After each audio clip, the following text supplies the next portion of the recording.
Hello everyone, তোমরা কাল সবাই দেখেছো যে আমরা মামা বাড়ি বেড়াতে এসেছি বরবিলে। তো সেখানে এসেই মামাকে রাখি পরাচ্ছে। আজ রাখি পূর্ণিমা, সেই কারণেই মামাকে রাখি পরানো হয়ে গেলে আমার ছোট ননদিনী তার দাদাকে রাখি পরাচ্ছে।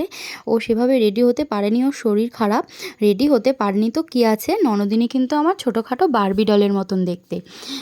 ওর শরীর অসুস্থ থাকার কারণে সেভাবে রেডি হতে পারেনি, তো ওই নিয়েই রাখি পরিয়েছে।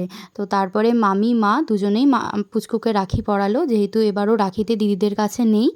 আর তারপরে পুচকু ওর মামামকেই গিফটটা দিল। তারপরেই আমরা বেরিয়ে পড়লাম সন্তোষীমা মন্দিরের উদ্দেশ্যে।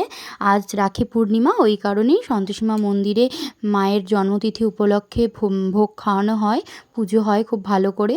আর আমাদেরও মানত করা ছিল, ওই কারণেই পুজো দিয়ে এই ভোগ খেতে যাচ্ছি। আর তারপরে রেডি হয়ে তোমাদের সামনে আমিও একবার চলে আসলাম যে আমি কেমন রেডি হয়েছি তোমরা একটু দেখো। সেভাবে সাজিনি, জাস্ট শাড়িটা একটু পরেছি। আর এই দেখতেই পাচ্ছ বাবান তো খুব এক্সাইটমেন্ট, কোল থেকে নেমে নিজে নিজেই হেঁটে যাচ্ছে।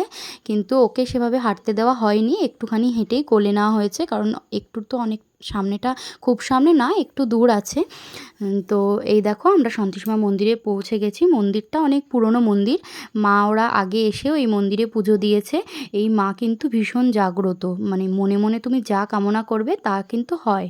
আর এই দেখো মায়ের বিগ্রহ দর্শন করো তোমরা সবাই, কি অপূর্ব লাগছে তাই না দেখতে মায়ের মূর্তিটা।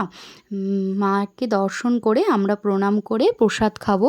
প্রসাদ খেয়ে তারপরে আমরা আবার বাড়ির দিকে রওনা হব, কারণ আবার বিকেলে বেরোনোর ব্যাপার আছে। মামা বাড়িতে এসছি বলে কথা, ঘুরতে তো বেরোবই। আর তার মধ্যে এখানে মাঝে মাঝে বৃষ্টি পড়ছে, মাঝে মাঝে আবার রোদ উঠছে, তো ওই ফাঁকে ফাঁকেই আমরা বেরোচ্ছি। এই দেখো এটা হচ্ছিল মায়ের ভোগ, তোমরাও দর্শন করে নাও। এই ভোগটাই আমরা খেতে গিয়েছিলাম, খেয়ে আবার রওনা দিলাম। চলো টাটা বাই।